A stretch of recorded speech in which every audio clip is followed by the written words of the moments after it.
This is Wednesday motherfucking 13, and you are watching Groovey.TV. That work? Woo!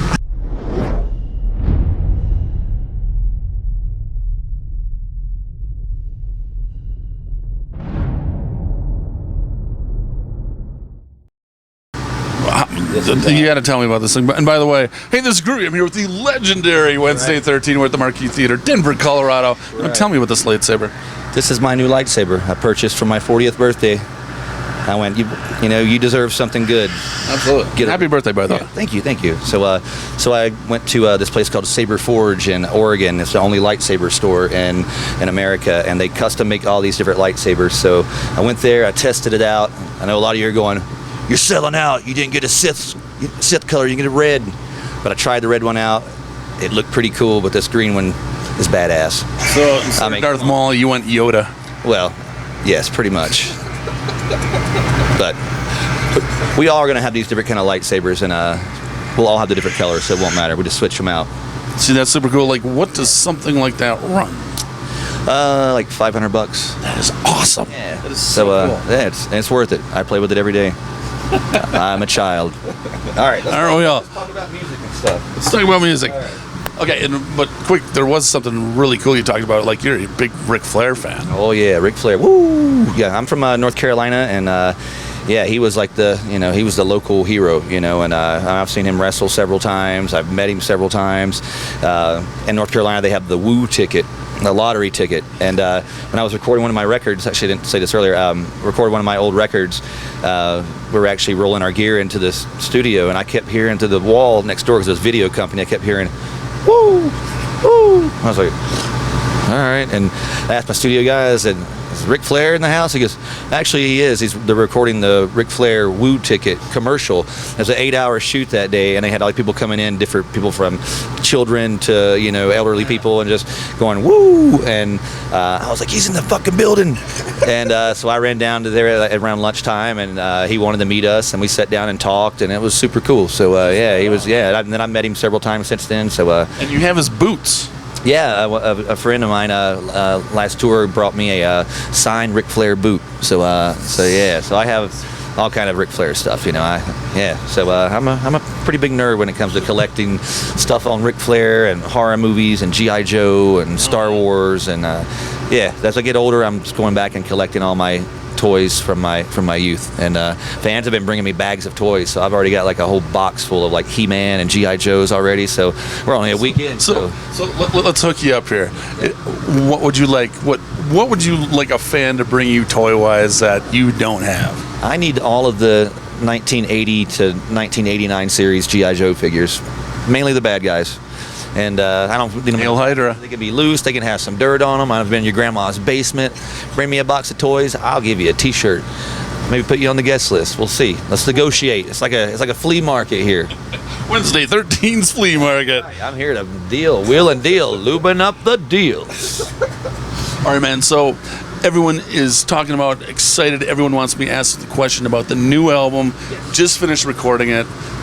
Tell me about the whole recording process, the whole deal, man. All right, we just finished recording the record. We finished on September 1st, and we flew straight to rehearsal, and the record turned out amazing. We have Chris Zeus Harris produced the album. He's the one that he did the last Murder Dolls album, and after we did that last record with him, we've been talking for years, like, man, we got to do a record together again. And when it came time for this, I just have this whole new mental vision of what I want to do with the band, and I want to take it to the next level, like sonically, sound-wise, and visually, and everything. And I was like, I can't do the same things I've been doing. Not that I'm not proud of my old records. Like, our last record was awesome to me, and probably one of my favorite things I've done up until we made this one. And I'm like, this just smokes that one. But yeah, so I really needed something to take it to the next level. So we went to Zeus, and it was the first album I've ever let anyone produce as Wednesday 13. I've always produced everything, and I've had engineers, but I've never had a producer to go in and go, don't do that, that sucks, or it's just usually me, but this is something that I think the band needed to do, and have someone as an outside ear to come in and tell us what sucks and what doesn't, and shorten some stuff down, and it turned out great. And I think this is the ultimate Wednesday 13 record. It's got everything, I think, for every fan from the past. There's something like that on there, but there's also a ton of new stuff we're trying. Some of the heaviest stuff that we've ever had. I mean, it's really brutal, and the subject matter. I mean, like, are we talking like straight up metal here? Pretty much metal. Yeah, I call it one. The other day, someone asked me. I was like, one song reminds me of Lamb of God, but I don't sing like Randy. I can't do that. I would never try to do that. So I kind of did my own thing over it. So I called it Glam of God, and this as a joke. But yeah, it's really, really heavy, and it's just, and that's contributed to our guitarist Ramon and our drummer Kyle. Those two dudes together have just locked in on this sound, and it's a really unique sound. I can't compare it to anything. It's like it really is like a metal album, and it's like, I've been called the horror punk guy for all these years, but this is the horror metal album for me. So cool. It's really, really heavy, and it sounds so good, but it still is very much Wednesday 13, I think. So would they bring you music, then you layer the lyrics on top of it? Is that how? No, we basically we went in. I had 4 or 5 songs that I had written on guitar. Ramon had a bunch of riffs he had. Our drummer Kyle plays guitar as well. He had a couple of songs he had, and instead of just sending demos back and forth, I said, fuck that, let's go into a room and let's work on a song a day.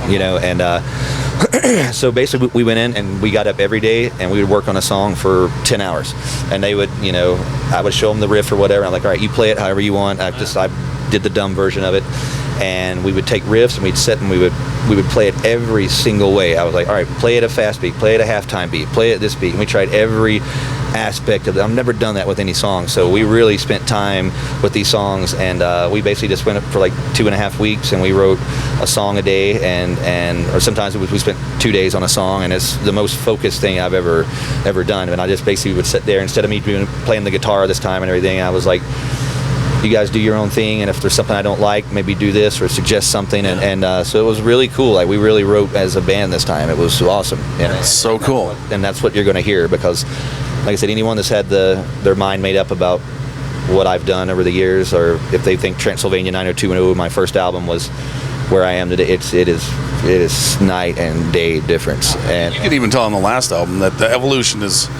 But it's really, and the subject matter is not like the last record. Last record was a concept record. I was telling all the conspiracy stories I'd read and turned it into my own little story. But this is definitely kind of back to more what I think fans would like. It's a darker record, but the campiness is kind of gone. It's just a really dark record, and a lot of it's based off serial killers, and it's just some really dark shit I read.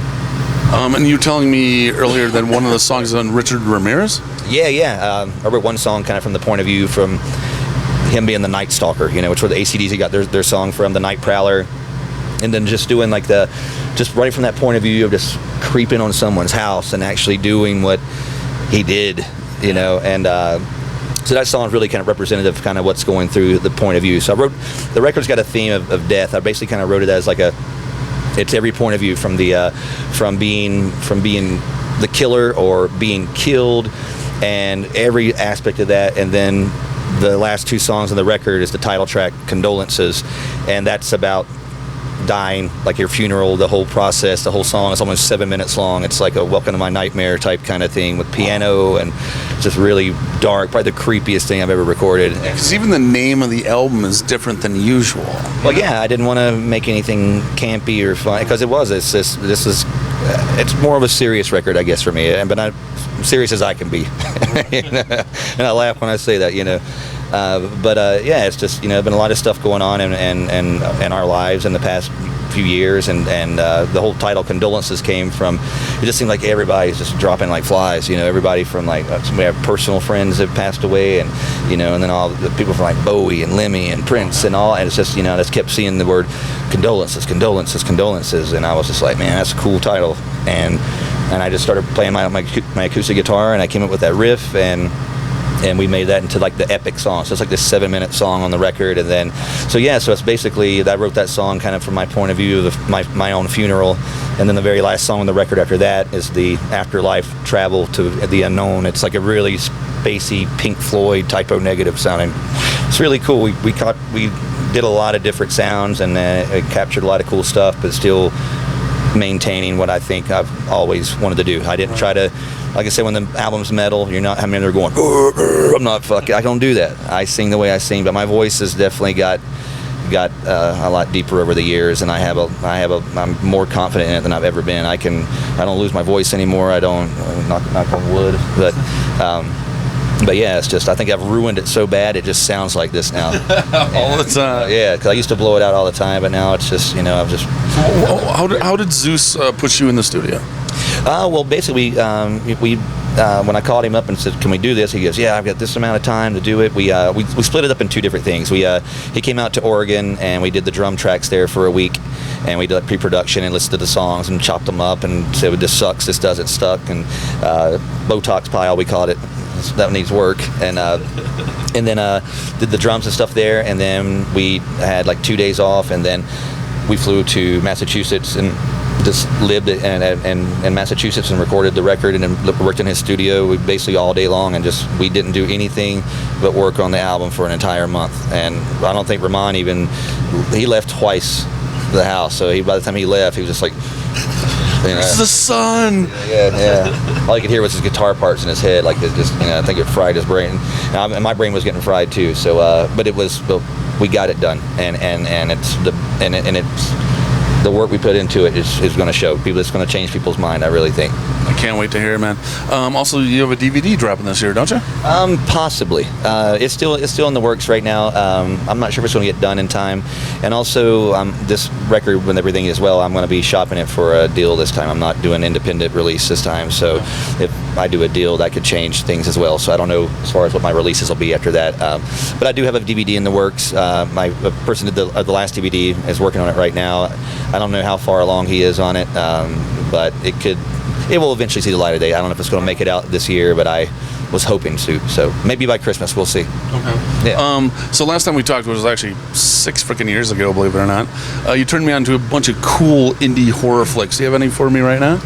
Honestly, I have not even watched really anything like new in a long time. Like I'm not saying anything of the new stuff is bad or anything at all. I just really haven't had the time to watch it. I've been so busy with touring and things like that. And probably the last thing that I watched, and I'm sure everybody's seen it, is that Stranger Things show on Netflix. So I loved it when I saw it. It just took me back to being a little kid in the 80s. And then I got the soundtrack off iTunes, and basically every night you walk on the bus, you're either hearing the Stranger Things soundtrack playing or our mixes being played at this day. So yeah, it's just cool. I love that music, that old the synth, the old 80s stuff. They really captured a cool thing with that. So all right, last question. It's actually Vincent's. Yeah. All right, Addams Family versus Munsters. Who wins? Munsters. How do they take them out? Even though I got my name from Wednesday, but that's the Munsters. They're just the coolest. And Addams Family, they're a bunch of weirdos, but the Munsters, they're monsters. It's just, that was just the thing. The Addams Family was just like a bunch of creeps like you saw at school, and I was one of those kind of creeps. Like, oh, there's that kid. There's little Gomez. Oh, there's Pugsley. So they were cool, and it would be a good fight, but I got to go with the Munsters for sure, because they're on my arm too. So I gotta go with what's there. I don't have the Addams Family, but I do have all the action figures. Even this boxes of cereal from like 1990, I still have that. Unopened? Oh yeah. What am I gonna do with that?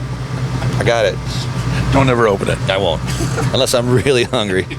When the apocalypse comes, the zombie apocalypse, we're like, oh fuck. Thank you so much for your time, dude. Really Cheers. It. Thank you.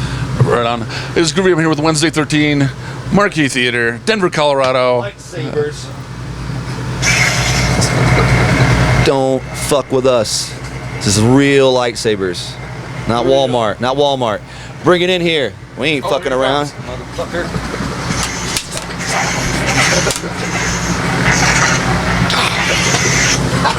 All right. That's how we do it around here. Wednesday 13. Groovey.TV. There you go.